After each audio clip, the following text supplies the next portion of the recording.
The unfortunate death of Cindy James.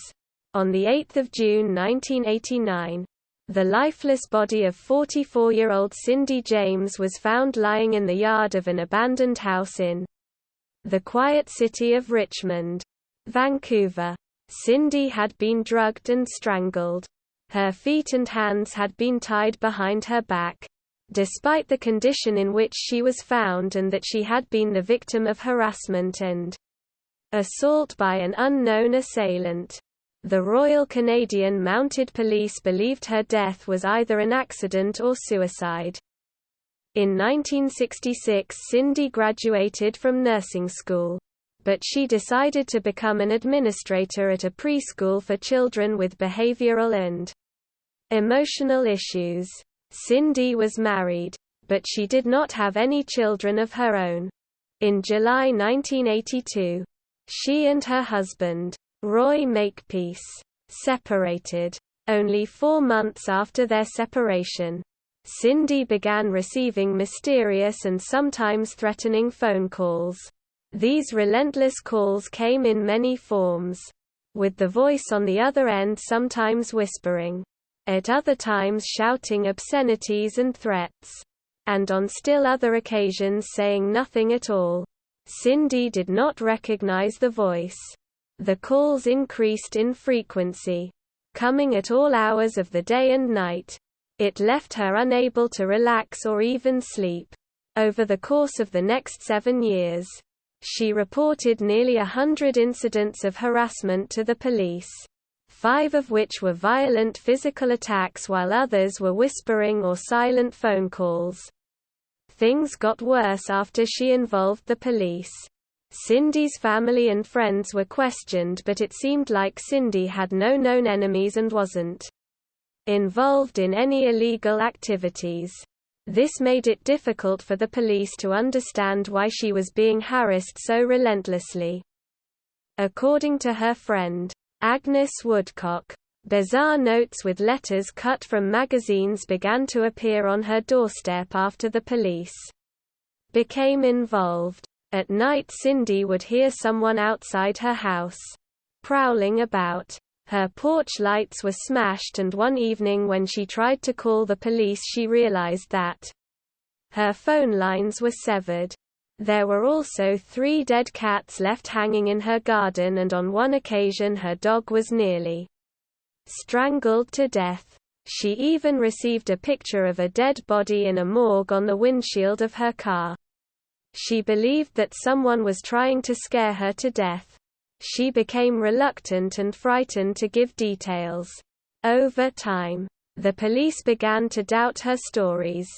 Agnes decided to give Cindy a visit one night in January of 1983 and knocked on her door. There was no answer. She knocked a few more times but eventually assumed Cindy was taking a bath. As she investigated, she came across Cindy outside. She was crouched down with a nylon stocking tied tightly around her neck. She said that she had gone out to the garage to get a box and someone had grabbed her from behind. All she saw were the assailant's white sneakers. This experience, understandably, left Cindy traumatized, and due to the harassment and violence, she moved to a new house, painted her car, and changed her last name. She also hired a private investigator named Ozzy Caban to try and find out who was doing all of this to her. The police continued their investigation and questioned Cindy several times. Ozzy later reported that she would not tell them the entire story. She would be evasive, withhold information, and not act as a normal victim would. When the police gave her a polygraph test, the examiner also claimed that she was withholding information. Her mother, Tilly Hack, thinks the reason for her reluctance was that her attacker had threatened her family. Cindy might have been scared that by naming him, he would kill her family or friends. On the evening of January 30, 1984, Ozzy heard strange sounds coming over a two-way radio he had given Cindy and went straight to her house. Once he arrived at her home, he found it was locked. Looking through one of the windows, he saw Cindy lying on the floor with a paring knife through her hand. She was taken to the hospital where she later recalled being attacked by an unknown assailant and a needle going into her arm. Police never found fingerprints from a suspect, and there was no independent corroboration. Cindy sometimes only saw one attacked, and at other times there were 2 or 3. But police could never find a suspect. The threatening phone calls continued, but they were too short to trace. She would never receive any threatening calls or be attacked while the police had 24-hour surveillance on her house, sometimes for days on end with up to 14 officers present. But when surveillance was off her house, another incident would happen. As police became skeptical of the harassment, Cindy's parents believed her attacker was staying away to make them suspicious of her, monitoring their every move. On December 11, 1985, Cindy was found dazed and semi-conscious lying in a ditch 6 miles from her house. She was wearing a man's work boot and glove and was suffering from hypothermia. She also had cuts and bruises all over her body. A black nylon stocking had been tied tightly around her neck. A needle mark was found on her arm. Cindy unfortunately had no memory of what had happened. Agnes and her husband, Tom, stayed with Cindy to keep her calm and to help protect her. One night in April 1986, they heard noises and awoke to find the basement in flames and the phone dead. When Tom went to alert the neighbors, he saw a man at the curb and asked him to call the fire department. Instead, the man simply ran off down the street. The police suspected that Cindy had staged the incident. They found no dust or fingerprints disturbed on the outside of the windowsill. The fire was set inside the house. To set the fire, it was thought, the perpetrator would have needed to climb through a specific window. It was also considered odd by the police that Cindy still freely walked her dog outside during the attacks and harassment. Cindy's doctor committed her to a local psychiatric ward. He had come to believe that she was becoming suicidal.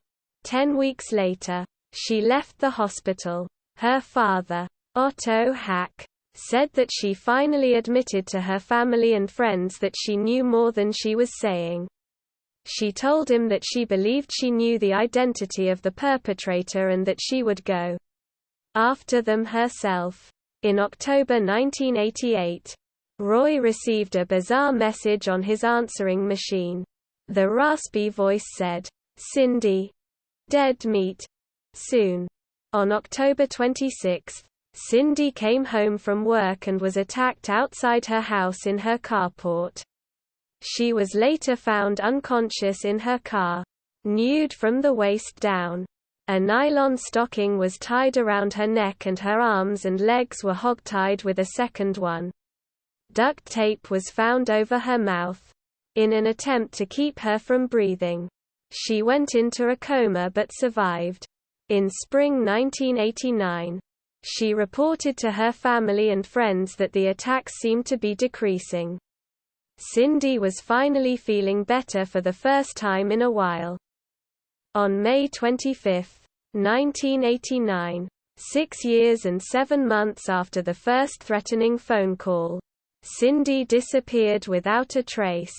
On the same day, her car was found in a neighborhood shopping plaza parking lot. Inside were groceries and a wrapped gift. The police investigated her car and found blood on the driver's side door and that items from her wallet were under the car. 2 weeks later, her body was found at the abandoned house, about 1 kilometer from the shopping plaza. It looked like she had been brutally murdered. Her hands and feet were bound together behind her back. A black nylon stocking was tied tightly around her neck. Yet, an autopsy revealed that she died from an overdose of morphine. the sedative fluorazepam, and other drugs. Police concluded that she had committed suicide and closed this case in July 1989. Ozzie did not believe Cindy would have been able to stage the scene, but others believed it was possible. In Vancouver, the coroner ruled that her death was not suicide, an accident, or a murder. They determined that she died of an unknown event. Otto and Tilly never doubted that she was murdered. Otto believed the police did not investigate the possibility of homicide or of somebody murdering her, instead zeroing in on trying to prove that she committed suicide. They believe someone in Vancouver got away with murder. Otto and Tilly have since passed away without ever knowing what really happened to their daughter. During the investigation, Roy was a suspect along with Pat McBride, a lover of Cindy's who was a policeman. The man seen at the curb running away during the fire has never been identified but is also a suspect. What do you think happened?